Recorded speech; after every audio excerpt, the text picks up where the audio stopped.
moved to UK when I was 8.5, and the transition was incredibly challenging.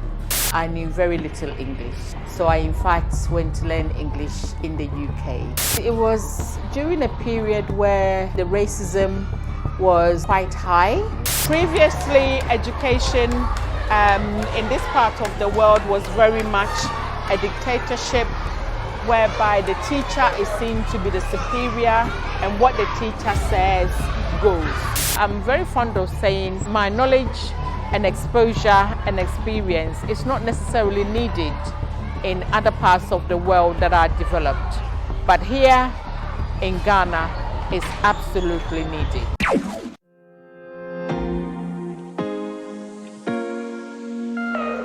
Meet Diana, an incredible woman who about 20 years ago left the UK behind and made a bold decision to move to Ghana. Fast forward to today, and Diana is a proud owner of Little Angels Academy, a school that has grown from a backyard play group and now serving hundreds of students with diverse developmental abilities. In this video, we dive into her story and explore the heart and soul behind Little Angels Academy. As always, you will be inspired. Don't think about the comfort or the negativity that you may have heard. In my migration to Ghana, I've never looked back.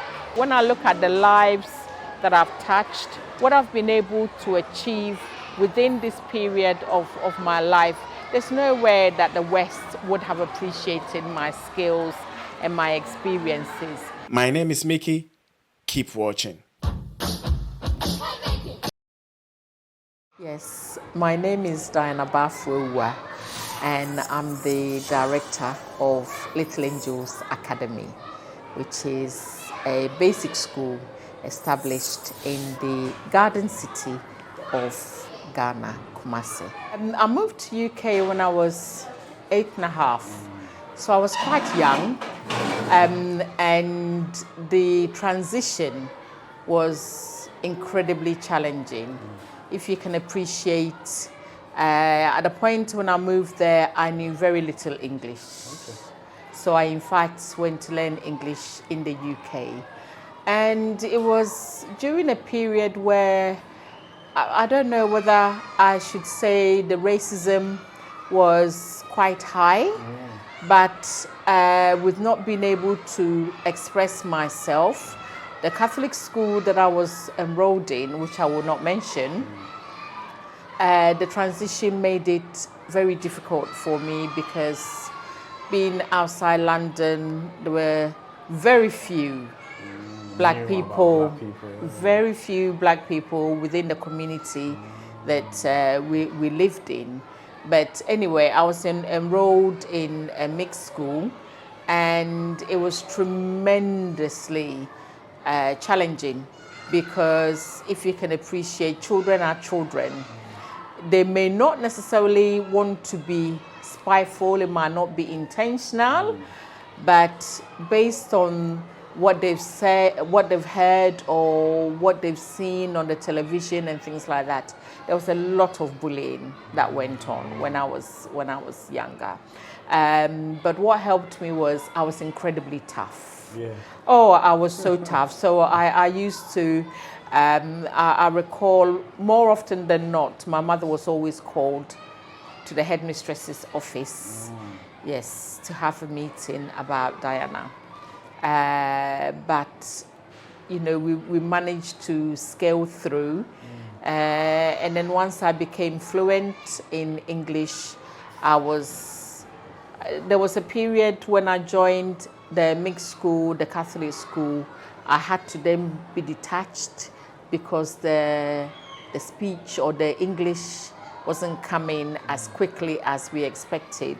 So I was enrolled in another special school that helped with foreigners to learn English, and then I came back to the Catholic school. So, like when you talk about racism, from your point of view, what do you think it was? Was it because of ignorance, or what do you think contributed to the kids bullying you? I think it's the fear of the unknown, because if you can appreciate the community, there were very few Black people and very few young Black people. In fact, I was the only Black person in the school for quite some time. And it was quite alien for me as well to be able to determine what it was that they were trying to say. But when somebody is being hostile to you, being aggressive or saying unkind things, even with the language barrier, you know, and I knew. So I was constantly fighting with them. I'm talking fisty fights. Wow. Yes. Yeah, you had to stand up for yourself. Yes, absolutely. That was the only way. But once I was able to overcome, and the overcoming came as a result of me being extremely good at certain sports. And that helped to... What sports were there? I used to do track and field. So I used to do 100 meters, the relays. So in those kind of sports, everybody wanted me. Once I overcame the language barrier, everybody wanted me to be on their team. When it came to activities such as swimming, however, oh no, because you know it's not for us. Swimming is not for us, yes. Okay, so when I was leaving Ghana in my 20s, in my little world, I thought it was a privilege. How does it feel like for young people like yourself, 8, leaving? Did you see that as a privilege? Did you feel that, oh, I'm going to the land of opportunities? And when you got there, how did that hit you, reality-wise? Okay. So it was very difficult for me to imagine what I was going to meet. The hostility I wasn't prepared for. Even within the community, I wasn't prepared for that level of resistance from some of the people in the neighborhood. But with that said, on the whole, people were either friendly or they just left you to your own devices. So I didn't really have a lot of aspirations, but it was more like the excitement of a new chapter, adventure, that was very much there. But everything else was extremely alien to me. The weather, the kind of elusiveness of some of the people. You know, as Africans, we are so open. We just welcome everybody. But to be in an environment whereby you go, you come, you close doors, that took some time for me to adjust to. Yes. Okay, so now you've found your feet. You know, you are now the athletic girl that everybody wants to be. Yes. You know, so how did that? So from there, what happened, and why did you decide to come back? The athletics gave me a platform, really, to prove that yes, I can do something. I am not, excuse me to say, stupid. I am not, you know, a monkey like some of the comments that you will hear on the streets from just random people. I'm not stupid. We don't live the life of, you know, the Tarzan and Jane kind of environment. There's so many people, and it's pure ignorance. So many people are of the view that that is how it's portrayed on television is how Africa really is.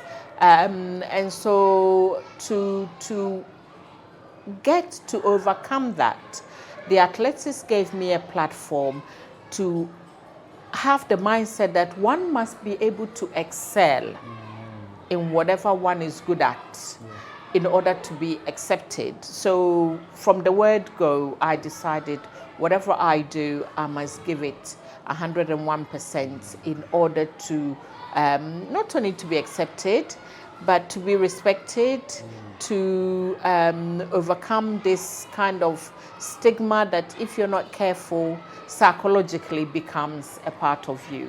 And there was no way I was going to allow such comments to dictate my future at all. So I was very much determined to succeed. So upon finishing school, and my dream was to become a fashion designer.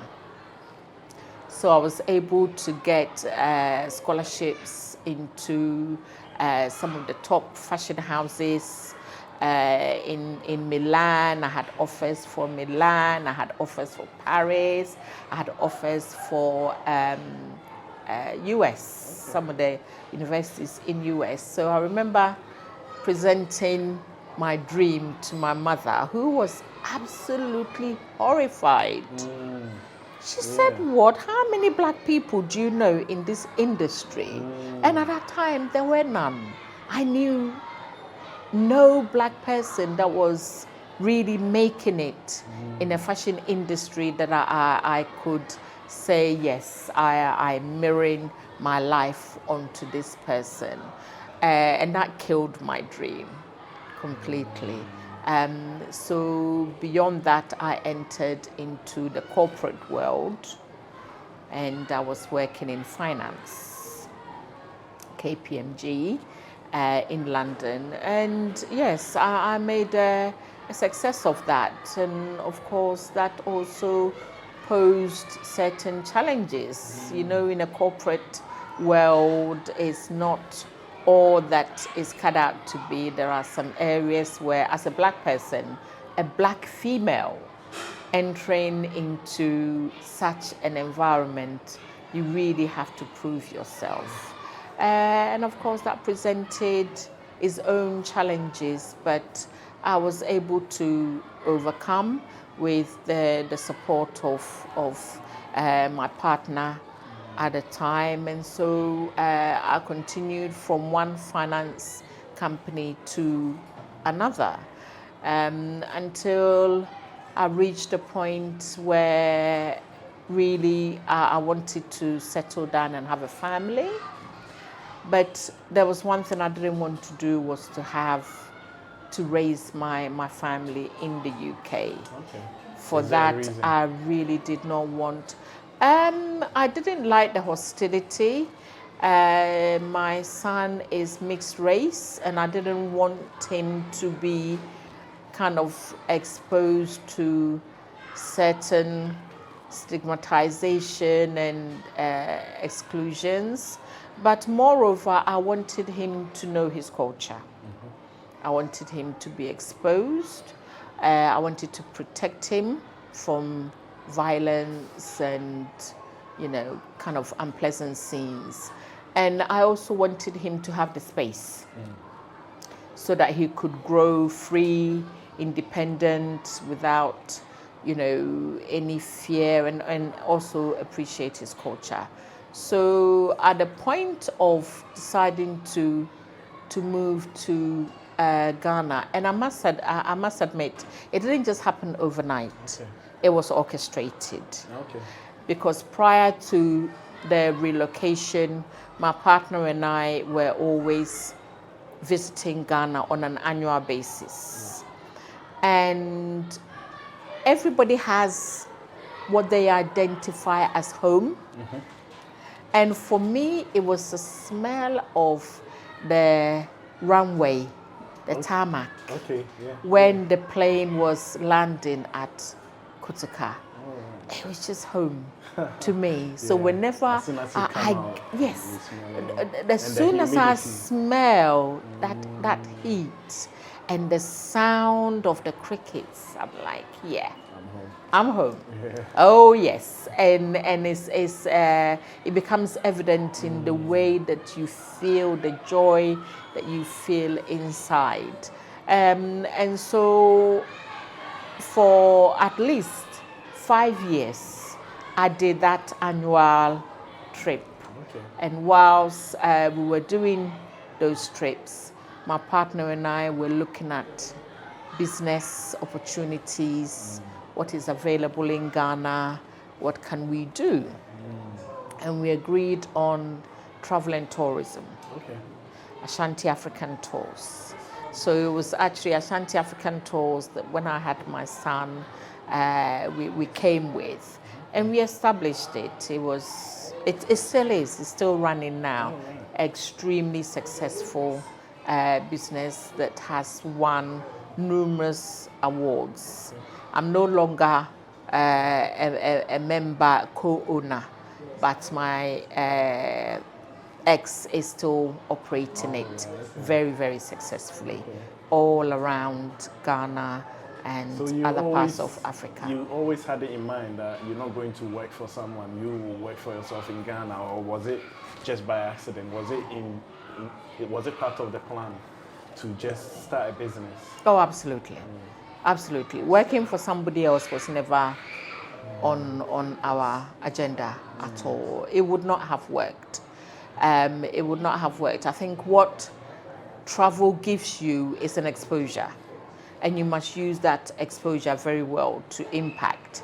So in having that opportunity of being raised in the West, educated in the West, and then going back or coming back to work for somebody else, in what capacity would you work for that person when you see all around so many opportunities that will really enable you to not only make a very successful living, but also for you to be impactful with the knowledge that you have gained. Okay, for somebody like myself who's lived in UK for like nearly 18 years, I think more than that, since 2005.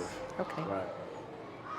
And I'm thinking of coming. What will be your advice? What will be your advice, like the sort of mindset? How should I see things so that I'll be able to survive in Ghana? Technology is awesome, and now it has paved the way for everything to be at our fingertips. When I migrated, it wasn't like that, and I'm talking about 20 years ago. It wasn't like that at all. You really had to kind of dig deep to get any kind of meaningful information that wasn't political, wasn't about the struggles of Africa and things like that. So for us, when we were researching, the information wasn't readily available as it is now. So I would advise anybody to really research and research well. Have in mind your goals.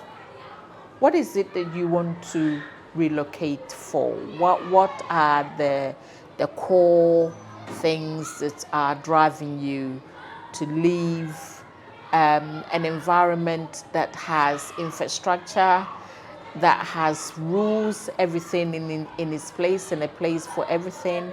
It has order. You appreciate the do's and don'ts. To coming into an environment where really it's like we are almost scrambling. What is it that is driving you to want to be in that? Yes, what is your purpose? And for me, it was always a desire to come back home. I never really saw the West as my home. No. I appreciated that with the family that I have, that I would one day return home for good, and that in returning home, I have to return to give something back. What is it that I want to do? How do I want to transform things? How do I want to make a change? And it's not about being a martyr. It's not, but it's appreciating that I've had this opportunity. The opportunity has paved way for me to see things from a different angle. How can that knowledge, that experience be shared with others? How can I impact it? So with the travel and tours, it wasn't really fulfilling what I wanted to do. At that particular time, I didn't know that education was an option for me. Entering into an education field was an option for me. I never planned it. But I realized that with me bringing my son, back then, the schools were not as they are now. Talking 20 years ago, nearly. Is that like you've been in Ghana for 20 years? Nearly, Okay, yeah. Okay. And so with coming here with a young child, my son was 9 months, and I wanted him to be enrolled in like a nursery, some kind of a play group kind of environment where he will mix with others, and it will also create a social opportunity for me. In fact, I combed the length and breadth, and I realized that such a setup wasn't available. I would have to travel as far as to Tech in order to take my child to a school that I thought, this borders on how I want my child to be raised, the kind of information that I want him to be exposed to, the kind of caregivers that I wanted to handle my child. And the distance was just too far. So I met, during that quest, 2 other expatriates. One was a Brazilian lady married to a German. The other was a German doctor married to a Ghanaian. And both their children were of the same age as my son. So we decided we are all in the same boat. We are all not satisfied with what we are discovering. So why not just set up our own play group? So we started taking it in turns. During the week, the 2 of them will come here with their children. The next few days we will go to somebody else's house, and the 3 of us were just basically rotating, and we structured our own kind of activities that bordered on the kind of Montessori type of activities that we wanted our children to be involved in. So we incorporated things like music, cooking, life skills. It was more like learning through play. And gradually people were phoning me, "Madam, we hear you've set up a school. We want to come on board." No, I haven't done that. And then I realized with time that the story was becoming more frequent, and I was having to explain more and more to people that no, it's not a school. Oh, but we would just like to come and join you. So we started with the 3 of them became 6, 3 from the police officers' children. And then from 6, it just escalated to the point where I had no option but to really register as a school, and that is how Little Angels Academy became a school. Education was not at the forefront of my mind. I fell into it. But in falling into it is me realizing that, yes, there is a niche. There is a need. I can make a difference. I can impact. And it's the perfect opportunity to really make a difference in the lives of so many people. So many people. If you want to control people, you control their education. So yes, if you want to make an impact in Ghana, then yes, it's from the foundation level. It's from the foundation level. And I must admit, over the years, the work with which we have been doing, the feedback, the recommendations, the drive of people into the school has really affirmed that this is the perfect field for me. So how was it like? How was the process like? You know, registering it and scaling it to this level? Because to be honest, when I see Little Angel on your WhatsApp, I didn't think it's that big. How was it like? It was very interesting. There isn't a manual that walks you through such a transition. You really have to kind of dig through things to find information. And it was always amazing to me how there isn't like a business manual that will walk you through the registration process or the governing bodies that you have to associate yourself with, the rules and regulations. There's nothing like that. So you have to really go out there and find out. You have to talk to other people that possibly have either done it before or know somebody who has done it before, because ignorance is not bliss. There is no excuse for it. So in terms of registration, you have to ensure that you register with the right bodies.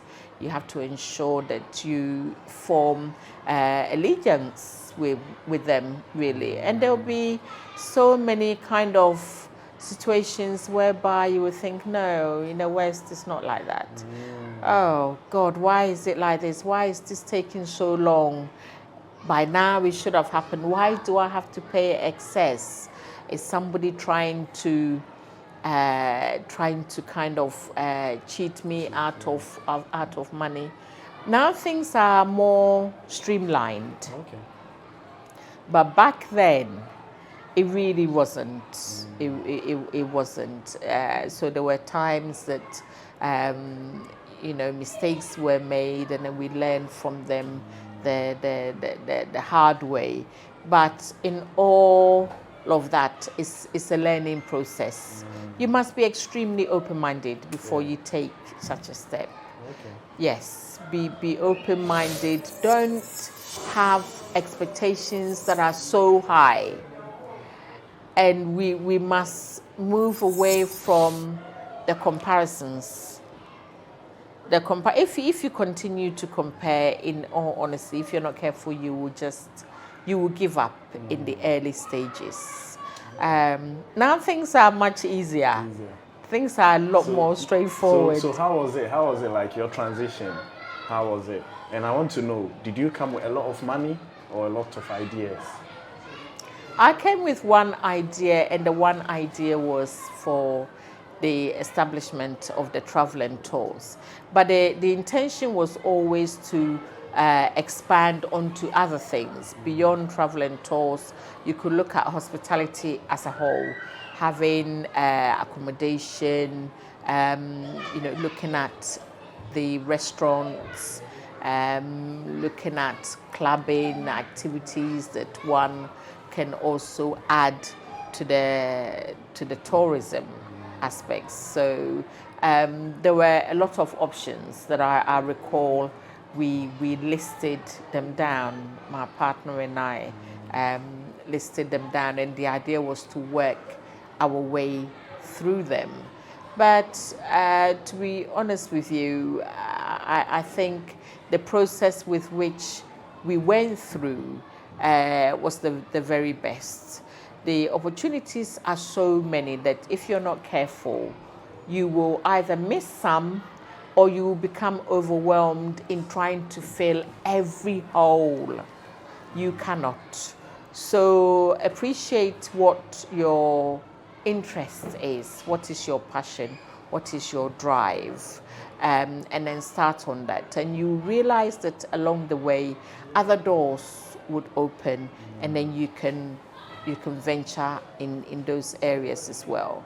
So at the beginning, I said that I wanted to go into fashion, of which my mother was like, no, nursing, medicine is for you, so therefore that is an area that you must concentrate on, which has never really been an interest of mine, and I did not go down that road at all.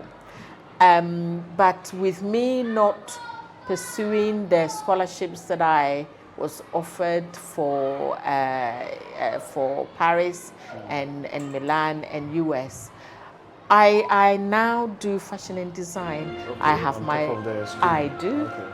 I do. So- I have models, so I've been able to establish a modeling house and a fashion house by taking the children through the process. So we started using the children that were interested and the parents that wanted their children to be trained on the runway. We started training them. And the school has also paved the way for us to be able to incorporate not only academics, but entrepreneurship, which is my very strong field. Business establishment, business startup. So in addition to that has been the establishment of a consultancy, whereby those that are interested in business startups, I'm able to take them through the processes, the do's and the don'ts. As I said, the opportunities are endless, but it must be the passion that will lead you, and as the passion is leading you, doors are opening and more opportunities will flood in. So we'll come back to the school, but I want to ask quick. It looks like you've started a lot of businesses in Ghana. Is it easy or difficult to start a business in Ghana? Oh, it's much easier than people think. It's much easier. Where the challenges are is having the right resource, the staffing. You must make sure that certainly they are well trained. You must get an agency that will be able to handle recruitment for you successfully. And you must ensure at all times that monitoring and supervision is there. I think that is one of the areas that a lot of people wanting to migrate or taking the steps and then realizing that it's not easy. I think that's where they fall short. You really must be very strict on what it is that you expect, your customer service, your staff must appreciate the rules, the policies, they must be well trained. And, again, the years of experience has enabled me to be able to offer that support to some of the companies and business startups, because applications are being dropped all the time, but qualifications alone is not enough. They may be well qualified, but you put them on the field and you realize that they lack the human element. Customer service is a huge issue in our parts of the world. And so in order for you to get the best and to be able to maintain and sustain your clients, you must have staff that are well trained and think along those lines that you do. I always use a particular restaurant in UK. I use that as advice. Let me guess. Is it McDonald's? Oh, no. Oh, my God, it's not McDonald's at all. This is, one of these posh restaurants. And the customer service there is second to none. From the moment you enter the car park, you have somebody there to open the restaurant door for you. You are greeted with a smile. You are welcome. So you can go away spending so much money, but because of the service with which you have received, you don't even think about it. You recommend them over and over again, and you continue to visit. But you compare that to some of the restaurants that maybe you may have visited here in Ghana, and you realize that, oh my goodness me. During the travel and tours phase, obviously we've visited so many restaurants, so many hotels to vet their services. And I mean, I was left wondering, can we really do this? Can we really do this? But what helped us was by establishing a connection with the management. We started advising, guiding. Maybe you should train your staff in these areas. When we bring visitors, it's not good for them to witness this. It's not good for them to hear this, and therefore, and I think it has helped. So how do you get, so it's a thing that you start a business and the local workers will collapse it for you, all because of their mindset. That's what people say. How do you get local staff to change their mindset to think the way you think? I look at it in the same way that we are developing the children. It will not happen overnight. You have to constantly revisit. You know, you don't compromise on anything. This is how I expect things to be run, and therefore I will offer you training. As soon as you hear something that is untoward, you have to nip it in the bud. You can't leave it at all. And it is difficult when you're starting a business, particularly here in these parts, to detach yourself. You can't afford to. You must have your eyes everywhere, and you must have your ears to the ground as well. You must always be ready to train, always be ready to advise. In some cases, it's because the individual doesn't know, hasn't had the exposure that you have had. So when you talk about customer service, they may not comprehend where you're coming from. You have to be able to train that person. And if along the way you realize that the person is not ready to comply, is not ready to follow your rules, be prepared to let them go. Don't keep anybody on for nothing. No. Don't be emotional. No, don't attach emotions to business at all. When I first came, I was doing very much that because I had so much empathy for young people, and I compromised so much. But I realized that not all of them are ready to accept, not all of them are ready to learn. And in situations like that, you have to, for the sake of your business, you have to be willing to let them go. And the ones that are willing to adhere to what your policies and rules, you go with them, you train them. So what do you look at when you are recruiting? What are maybe 3 things that you look at when you are recruiting? Here we put a lot of emphasis on certificates, but I've also been known to say to so many people, you can stick your certificate on the wall and look at it. But for you to come and work here, I expect X, Y, Z. I expect you to be hardworking. I expect you to be committed. I expect you to appreciate the rules and the policies that govern where you are at. And I expect you to be on time, punctuality. In this part, we've become so accustomed to Ghana man time. No, there's no such thing as Ghana man time. It's what we have accepted that is not acceptable, and it has become a norm. But if I want you or I expect you to report in at 7 o'clock, at 7 o'clock you must report in, not 10 past, not 5 past. And if that is the case, I will penalize you. And over here, people feel the pinch of the pocket more than talk. In so many cases, talk is cheap. Let them feel it financially. So you put policies in place whereby you will deduct them if they are late. And if the person continues to be non-punctual, then you need to let them go and recruit somebody who would be on time. Before we go outside, I want to ask, why Kumasi? Why Kumasi? And I'm an Ashanti girl.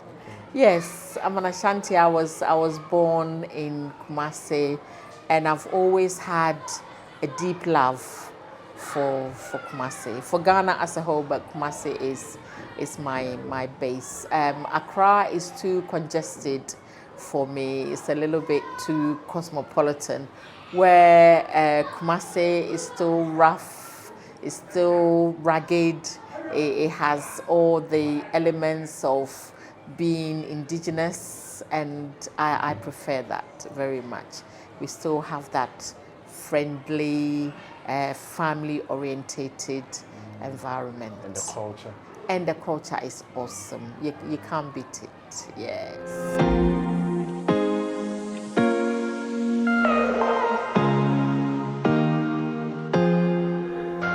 In the school's establishment, at first it was from the creche to basic 4, which is reception or just above reception in UK. But now we are up to junior high, JHS 3, which is for those teenagers, early teens, 14, 15 years. And what we do is we prepare them to be able to write the standardized West African examination, which is BECE, annually. And since the school's establishment and us migrating onto the junior high level, I'm happy to say that our results continue every year to increase, get better, and we've got our students entering into some of the top secondary schools here in Ghana. So our success stories are great, they are immense. Recommendations from parents both in Ghana and outside of Ghana means that our population level keeps going up.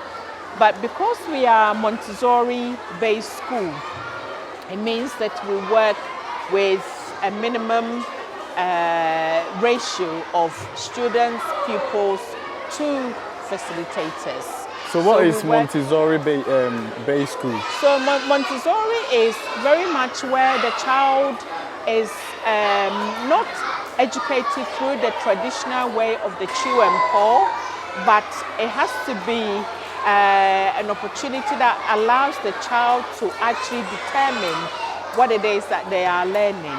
So in all the activities that take place, the children must be very much involved. They have to be seen to be using their cognitives effectively. They have to have an input in what it is that they are learning. They must enjoy learning. They are given opportunity to express themselves, have an input in their environment, what is going on around them. Previously, education in this part of the world was very much a dictatorship whereby the teacher is seen to be the superior and what the teacher says goes. It's not like that anymore.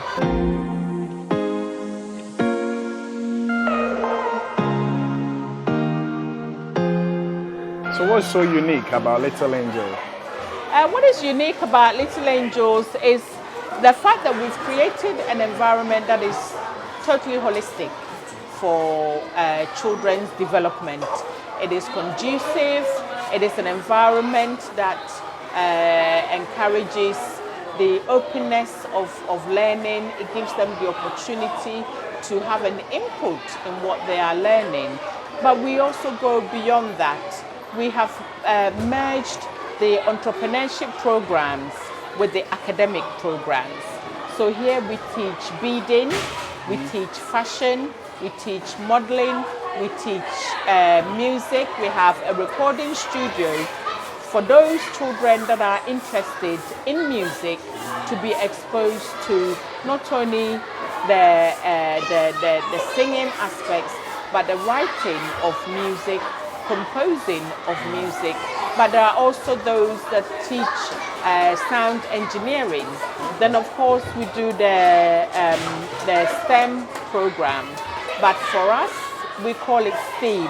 which is the science, technology, engineering, arts, agriculture for agribusiness interest, and the mathematics as well. So it's a very broad program that exposes children to all aspects of entrepreneurship. It shouldn't be that the individual will finish Little Angels Academy, go to secondary school, go to university, and become an unemployed statistic. It should never be. The idea of bringing such programs on board is so that by the time the child finishes, or the adult by that point finishes university, they should be able to turn the skills learned, acquired, into their own businesses. And I heard you also work with kids with special needs as well. Oh yes, we are an inclusive school. So since the school's establishment back in 2008, yes, we have always been an inclusive school.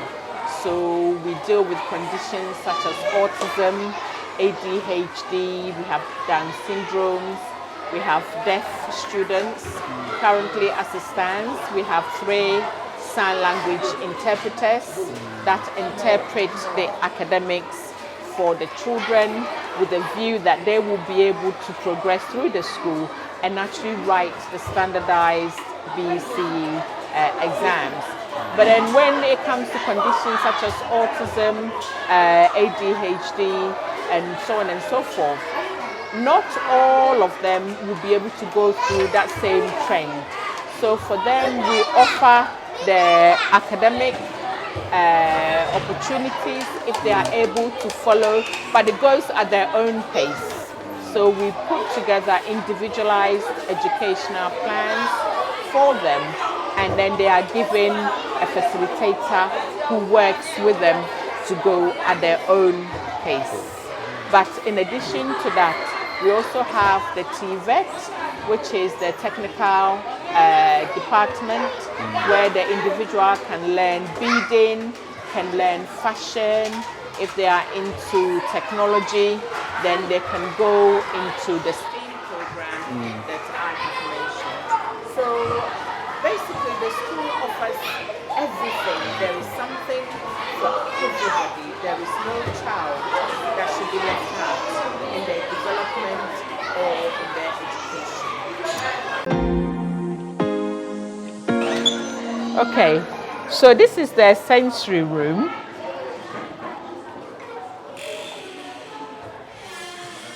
It was important to create an environment whereby when they are having a meltdown, they will be able to come and just chill. So this was a wonderful initiative by a philanthropist by the name of Miss Caroline Conroy, who lives in the UK. She's a very good friend of mine. And she said, Diana, you need to have a sensory room for the children so that they can go and melt down. And she did all this, created an infinity mirror for us. And she's been, such people really help to make the job worthwhile, because in having this sensory room, it means that the children have somewhere when they are going through a meltdown to just come and mellow, look at the lights, relax, have some soft music played for them, and it calms them down. So the children have the opportunity to do exploration work, and what you're seeing, and there are some also in motion now, is looking at our ancestral culture, belief, which, if we are not careful, will fast die out. So the children are exposed to how other spiritual beliefs and other Christianity and other religions have come on board and they are dominating some of our traditional beliefs. But irrespective of all of that, this is our culture. It should not be overridden by superstition and other religious beliefs.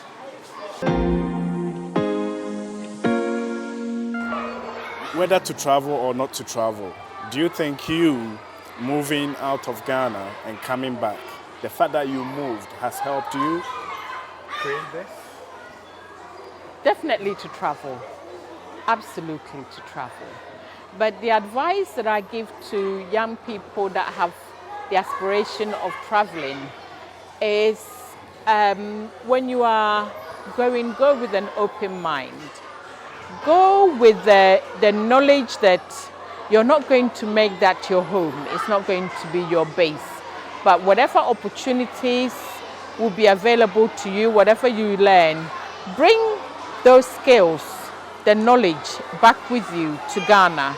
And in doing so, you will also expose other people to the benefits of travel, but you will expose them in areas of employment, in areas of knowledge sharing, in areas of,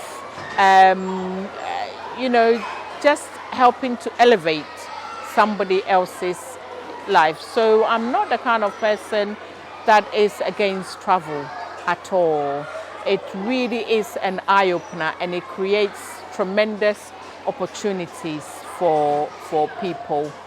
But what I don't support is when the travel becomes, or when the country becomes your permanent base. When it's like that, I'm very fond of saying that my knowledge and exposure and experience is not necessarily needed in other parts of the world that are developed. But here in Ghana, it's absolutely needed. You can make far more of an impact, you can make far more of a difference in Ghana than you would do anywhere else. How do people find the school? Okay, so we are directly behind the Patasi Police Depot, which is a big training ground for the police, the Kumasi Ashanti Region Police. So we are directly behind it. It is located at off Agyei Road, which is Patasi. So if you say Little Angels Academy, anybody would know where it is. But we are also on social media, from Facebook to WhatsApp. We have a website. We have all the TikTok and all the other social media handles that you'll be able to get more information. In addition to that, the main number comes directly to me as the director of the school, and the number is 0247 04 3096. That's 0247 04 3096. We have tremendous opportunities that are available to young people, and there's no group of persons that we have left off. We've covered all, including those with disabilities or challenges. We prefer not to look at them as disabilities, but rather it is an ability. Everybody has a role to play in wherever they find themselves. Ours is to help them to uncover their skills, their interests, their capabilities, their love, and that's what we do. Do you still have any tips for people who are thinking of moving to Ghana? Yes, I do. Do it. Do it. Be bold. Don't be afraid. Don't think about the double, triple figures. Don't think about the comfort. Don't think about the lack of infrastructure or the negativity that you may have heard. In my migration to Ghana, I've never looked back. And when I look at, and okay, it's predominantly because of the area that I'm in, but when I look at the lives that I've touched, when I look at the young people that I've had the opportunity to meet, to even just talk to, share my experience, interact, advise, and guide in any way, shape, or form, there's nowhere that I would have had that opportunity. What I've been able to achieve within this period of my life, there's nowhere that the West would have appreciated my skills and my experiences. But in coming here, in establishing this, I've been able to grow as a person. I've been able to appreciate so much. I've been able to achieve so much. And the children now look upon such achievements, and then they have aspirations as well to want to do bigger, to want to do better, to want to be more impactful, to not just that, but to actually also care about their environment, their community.